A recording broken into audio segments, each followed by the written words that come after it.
Hi everyone, my name's AJ. And my name is Deborah, and we'll be your hosts for tonight, and we want to welcome you back to Klesis Live. For those of you guys joining us for the first time, you might be wondering, what is Klesis? Well, we are a college Christian fellowship for students in the Pacific Northwest, but you don't have to be in the PN Dubs to check out Klesis Live or connect with us. That's right.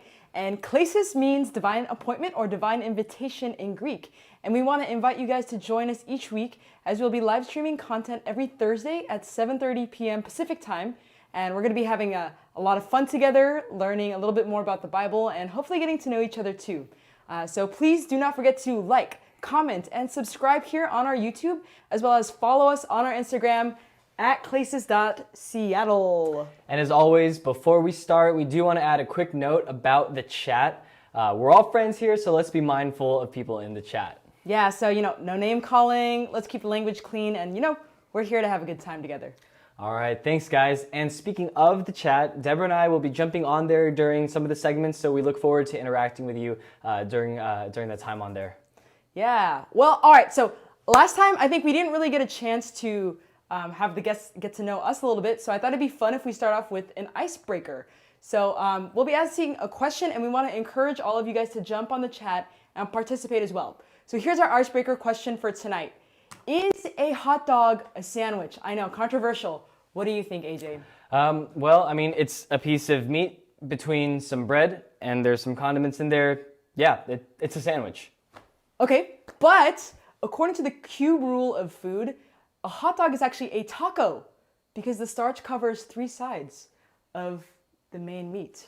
Hold on, cube rule? Yes, the cube rule. Okay, so I'm not gonna explain the cube rule of food because that's a whole nother thing, but if you want, you can look it up. I would probably time box it to maybe 5 minutes and no more because you really can't get down the rabbit hole with that, so yeah. So then by that logic, is a Philly cheesesteak a taco? It is, that's right.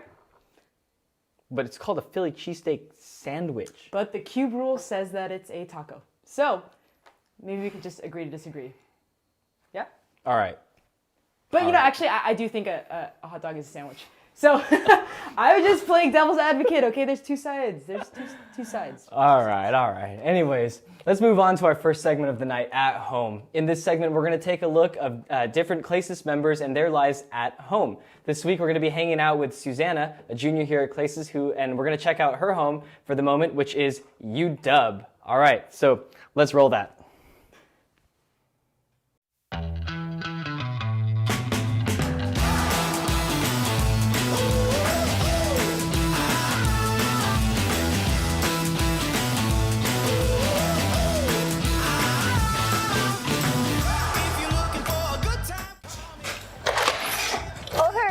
I'm Susanna.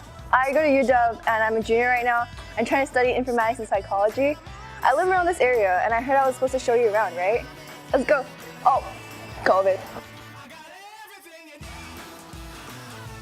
So this is McMahon, and I used to live here in my sophomore year with 3 of my friends, and it was the best because we all live in a cluster, so we get to see each other a lot, but also there's the 8. It used to be a dining space, but now it's a study space. And they have a ping pong table, they even have pool. So it's kind of a study space, but you know what happens when they have a ping pong table. Anyways, let's go.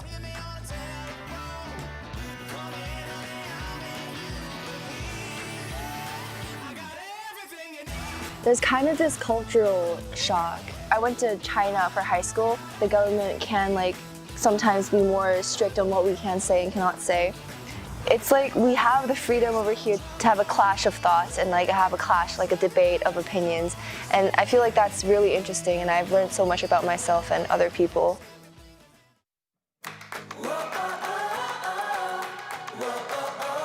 Right now we're at the Quad. It's the most central place of UW, and there's buildings here where we can take classes at. And during spring and summer, a lot of students like to come and sit like underneath the shade, underneath the sun, or play spike ball and just study here. It's a really nice gathering spot for your UW students. So yeah, a lot of students really like this place. All right, next spot, let's go.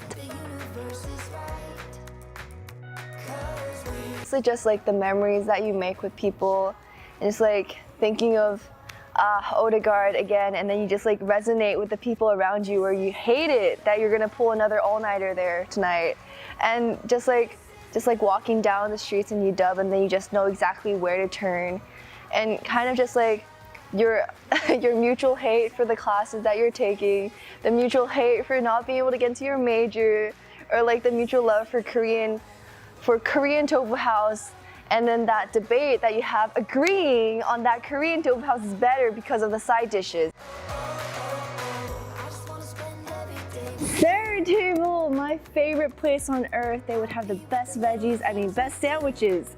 It's just so much better. It's the best place on UW. Third table is the place to go, okay? You get your double meat chicken sandwich. You get all the veggies you want.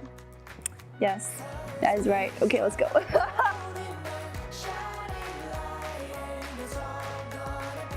Honestly, the happiest decision that I've probably made for myself is just going to church and finding a community here.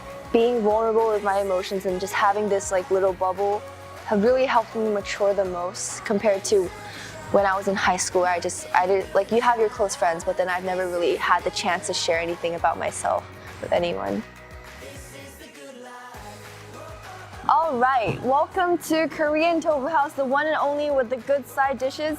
I usually get the bibimbap or the Korean soft tofu soup, but everything here is actually really good.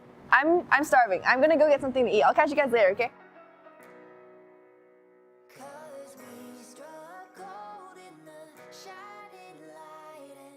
I got my food, my bibimbap. Well, that was really fun showing you guys around. Next time we should see each other in person. I'm gonna go eat this now. Bye.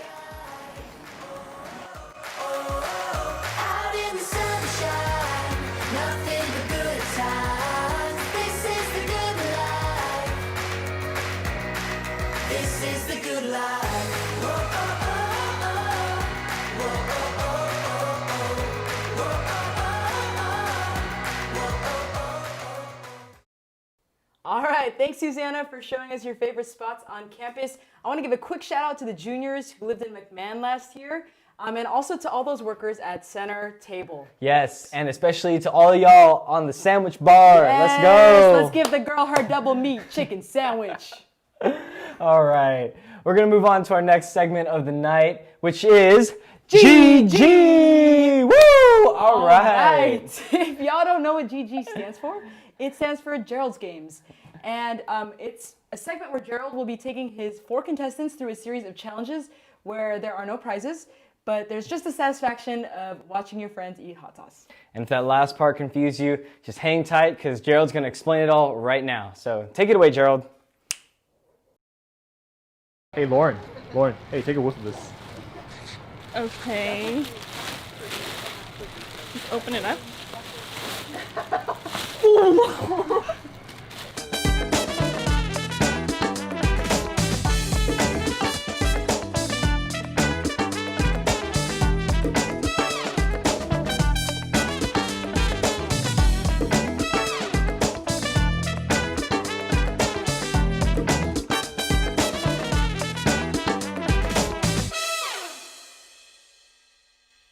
Welcome to GG, where losers are gonna lose and haters gonna hate.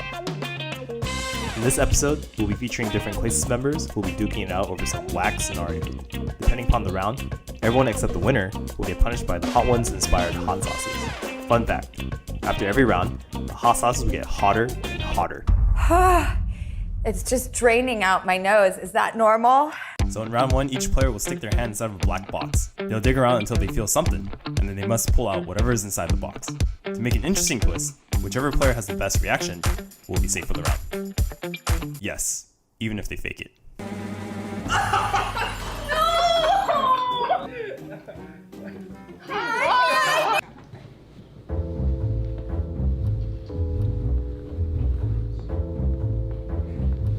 Can I pull it out?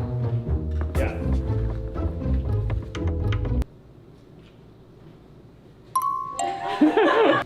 So I just reach in. Yeah. Is it live? Oh my, it's burning. Sorry. I'm really not scared of spiders. Okay.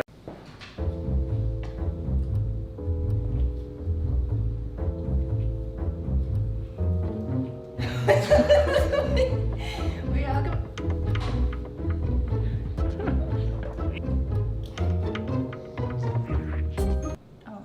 Oh my god. I tell you're carrying it differently. I'm kind of nervous. Oh my gosh, you scared me. It's like cold and slimy and like you can't grab it. Oh my god.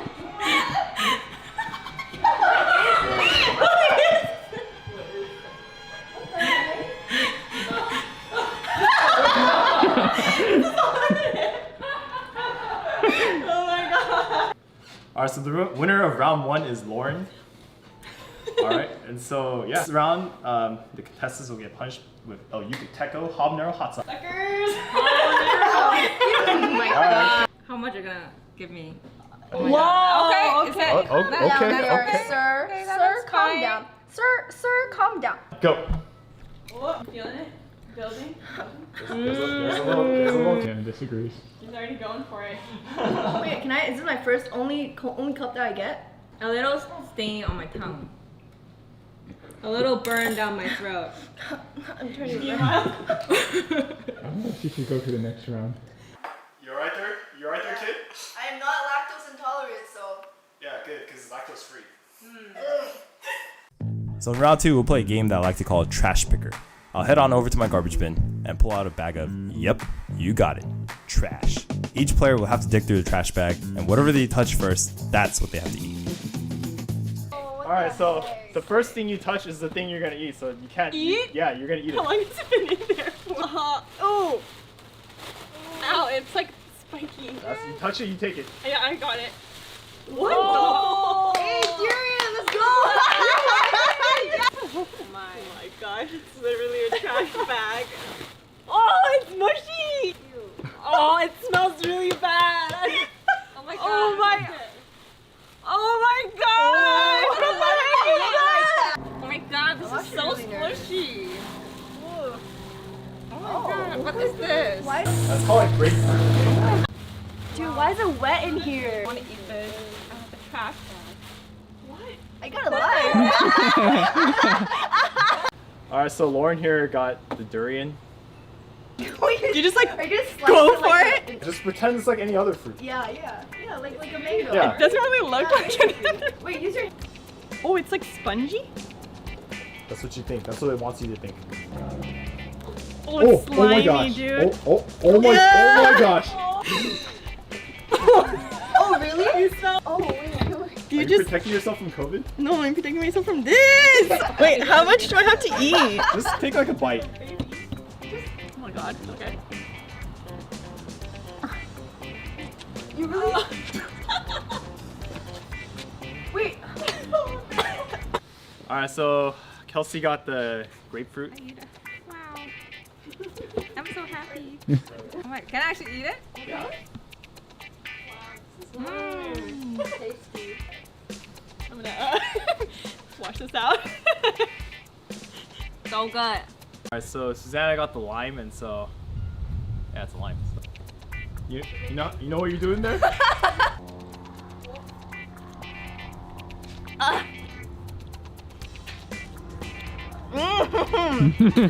It's so good. It's so good. Gloria got the jackfruit, and so It actually smells like trash. It's cousin. I honestly don't know how to start.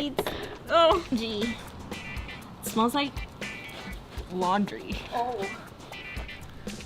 Oh, so weird. It's like super slimy.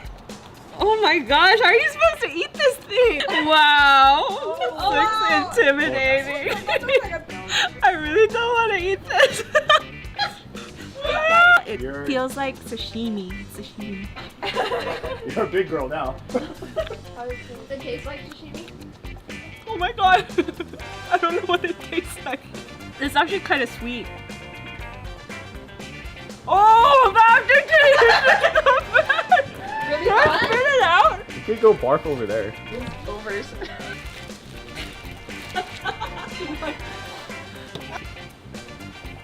Oh! So the finale game is going to be a little interesting.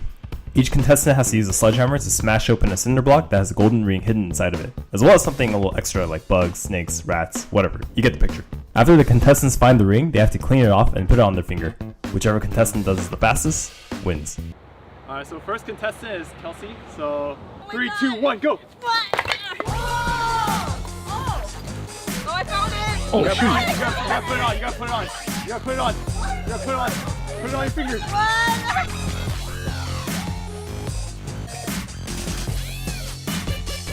So the next contestant is Gloria Kim. I'm all about winning. That's why I went to UW.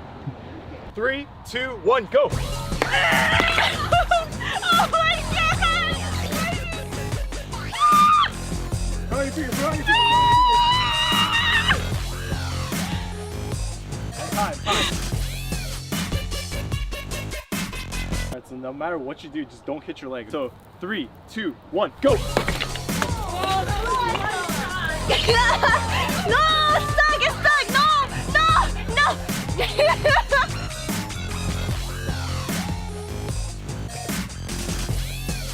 Okay, last but not least, the architect, Lauren.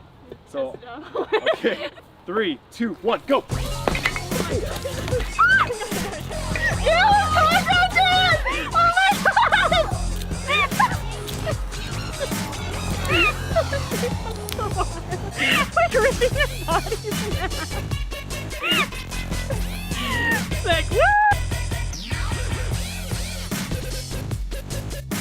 Okay, the winner of the finale game was Kelsey. Congrats. So the losers are going to get punished with 100% pain. And so, alright, so let's dish it out. Hopefully it tastes like ketchup. Yeah, just tell yourself it's ketchup. It is ketchup. It looks like a jam drop. It's in the air. Do you feel it? Yeah, I smell it. I feel a little bad. Should I scrape some off? Is this like? No, they're fine. Okay. I think I made a mistake. But does Gerald feel guilt? Not at all. So, okay, I'll 3, 2, 1, go! It's just really salty. I'm fine. Well, if you breathe it, you feel it. Just don't breathe and be fine. Okay. Oh shoot, this building. Nope. Wow, Gloria really looks fine. Wow, you look so normal. Oh my god. Oh my god, how are you fine? Oh my god. If you breathe, it hurts. I can't focus on it. There we go. Oh, no.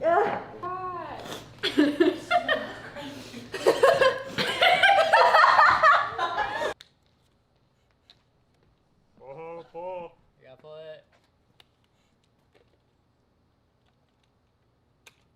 Oh my god. All right, AJ, I wanted to share a pro tip that I learned from Lauren from the episode of GG. And it's if you're eating hot sauce and it's really spicy, just don't breathe. Then you won't feel it. Got it, because that totally works. That's what she said, so yeah.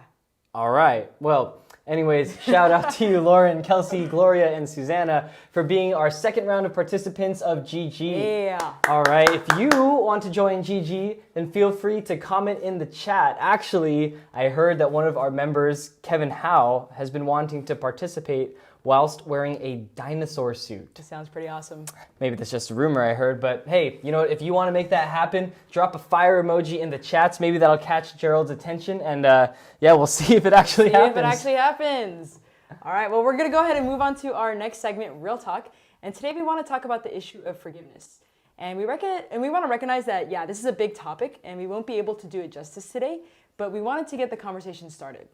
Yeah, so forgiveness, it's a thing that we want and even know that we ought to do, but also find it really hard to do or find. Like, you know, when someone apologizes to us, like, why is it still hard for us to say, it's okay, I forgive you? Like, I think more often than not, we have different responses other than forgiveness.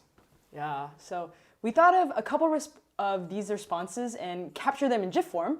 So the first one that we thought about is to ignore. So yeah, check out this guy. Just completely ignoring this lady, just trying to get his attention. I mean, it might seem like super unreal and hilarious, but okay, honest, like confession, like that's totally me. Like, if I can't see it, then it's not a problem, right? Yeah. So let's go to the next one, and that's you can rage out. So just like anger here from Inside Out, you can just get angry. And I think fire probably doesn't shoot out of your head, or hopefully, that'd be kind of weird. But I think we definitely feel that fire rising inside of us, just whoosh, You gotta get that fire extinguisher in there. Yeah, yep. All right, anyways, next one. All right, maybe it's like this puppy in the corner just feeling sorry for yourself, Yeah, maybe you're saying like, oh, look at me. How could I have done anything wrong? It's not my fault. It's your fault. All right, lastly, another alternative to forgiveness could be, like my boy Steph here, getting salty. Like, man, that is a lot of salt there, Steph. Feel that though, feel that. Yeah, so I mean, clearly there's a lot of different ways that we can deal with the wrongs done to us. But it's interesting because even though we recognize that forgiveness is something that we want, it feels so natural, right? To ignore people, to rage out, to blame others, and to even get salty. Yeah, so we asked one of our Klesis members to share her story about how she was able to forgive. So we're going to go ahead and let Audrey take it away from here. I grew up in a traditional Chinese family with my mom, my older sister, and my grandmother. At least that's how things were for the first 12 years of my life. When I was just 2 months old, my dad left for the U.S. for better opportunities. After he left, his relationship with my mom hit a low point and they got divorced. Naturally, as my sister and I grew older, we took on responsibilities at home and caring for our grandmother because my mom had to juggle 2 jobs. Due to the difficult circumstances at home, the economic instability, broken family, and my constant fights with my sister, we became a hot discussion topic for our relatives.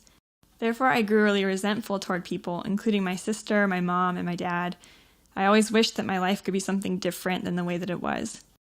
There were no good ways to deal with these negative thoughts of mine. As a young teenager, I chose to turn a cold shoulder toward my sister and my mom as I picked up more burdens and stress, but I hid my feelings.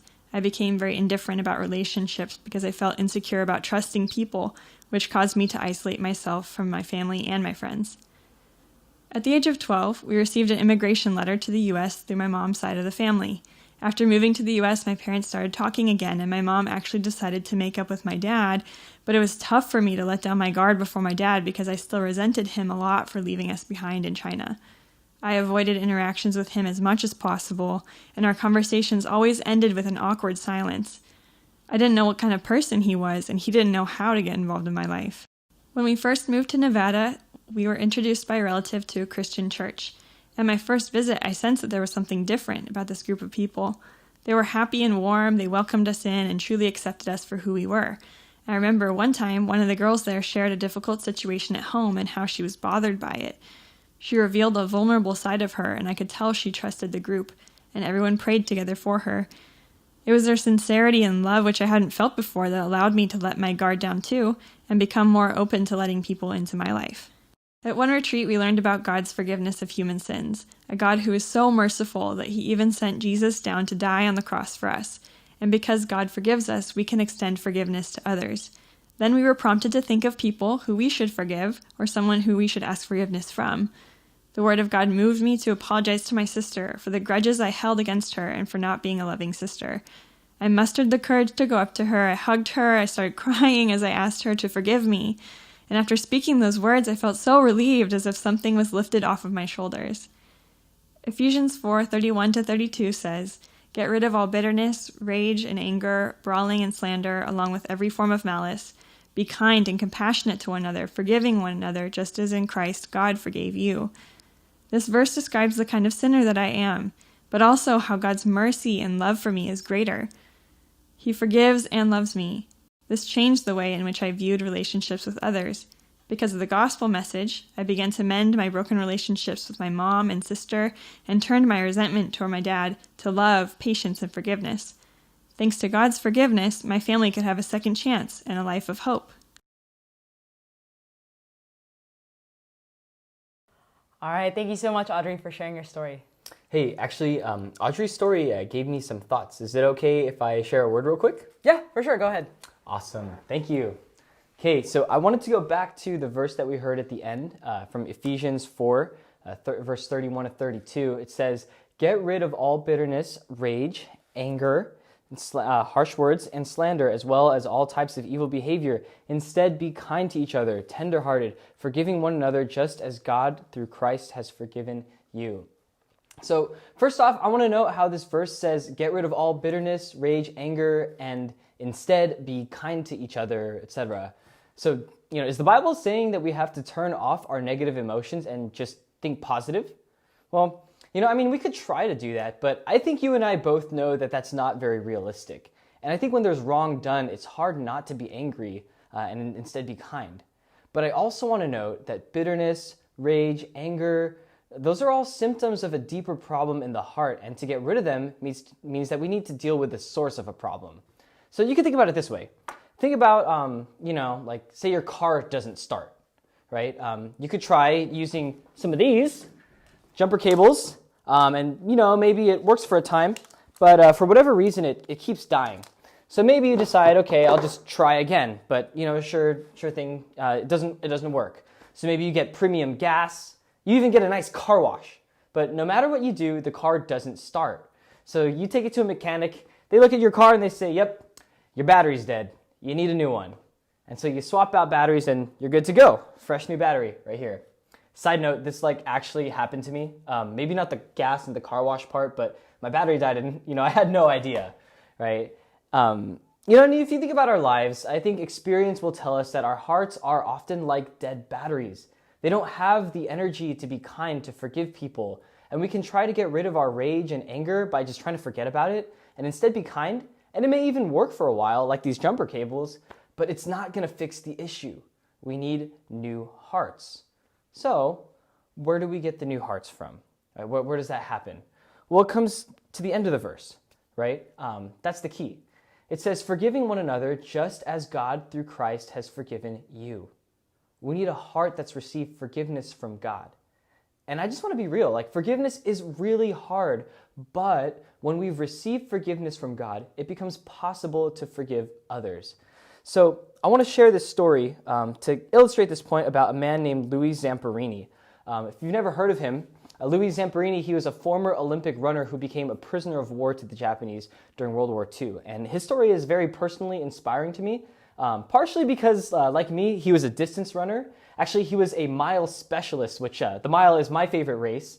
And he was supposed to be the first person to break 4 minutes in the mile. But he also inspires me because how he was able to forgive his captors during the war.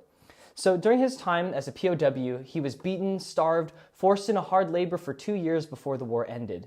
After the war, he came and heard the late Reverend Billy Graham preach about how he was a sinner, but how God had died on the cross to forgive him of his sin. And after wrestling with this, he decided to become a Christian. And later on, he was convicted to return to Japan to visit Sugamo prison, where many of his former prison guards were. And there he saw the guards who had formerly beat him, abused him, and one by one, he brought them out and he embraced them and forgave them. And when asked by one of the men how he was able to forgive them, he had this to say. He says, the greatest story of forgiveness the world has ever known was the cross. When Christ was crucified, he said, Father, forgive them, for they know not what they do.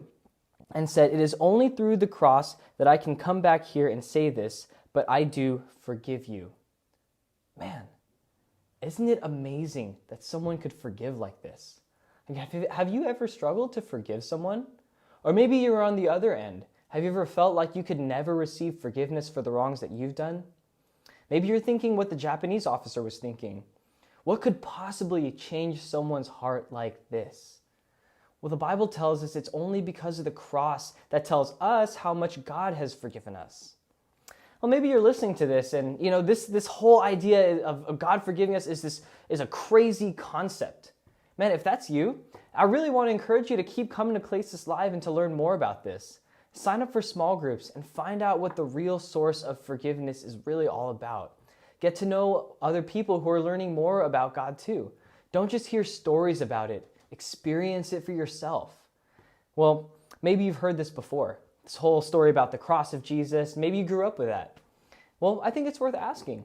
Does the news of God's forgiveness affect you the way it did, like Zamperini or our friend Audrey? Does it affect the real anger, bitterness, and broken relationships that we deal with? It's the same news for them as it is for us. And if we don't experience it as powerfully, I think we got to figure out what it really means that Christ forgives us. And sometimes, when we grow up hearing this stuff, let's just be real. We got to talk about how actually real and relevant it is for our lives today. But when we get this, man, it is life-changing, as we saw in these two stories. Wow. Object lesson or? Object lesson. Nice. Nice. Yeah. Would you mind just moving? Oh, sure. My Yeah. water needs to go down there. Yeah. Got it. But anyway, looks like you were talking about Louis Zamperini. Fun fact, he actually is from my hometown. So shout out to Torrance, California. Woo! Yeah, and it really is an awesome story. And if you want to hear more about it, I highly recommend his autobiography, Devil at My Heels. Anyways, that wraps up today's episode of Klesis Live, and I'm really glad that we could spend the evening together. Yeah, but before we go, we do have a couple announcements for y'all. Yep. So first off, we announced our winner from the first Klesis Live giveaway. Yeah. So congrats again to Alex Zhang Yes. on winning a new pair of Adidas NMDs. So you should have received some info from Klesis Seattle about how to claim your prize. All right, and this week we're actually going to be giving away a new Amazon Echo Dot. Perfect for your new bedroom or maybe your old bedroom because of Zoom University.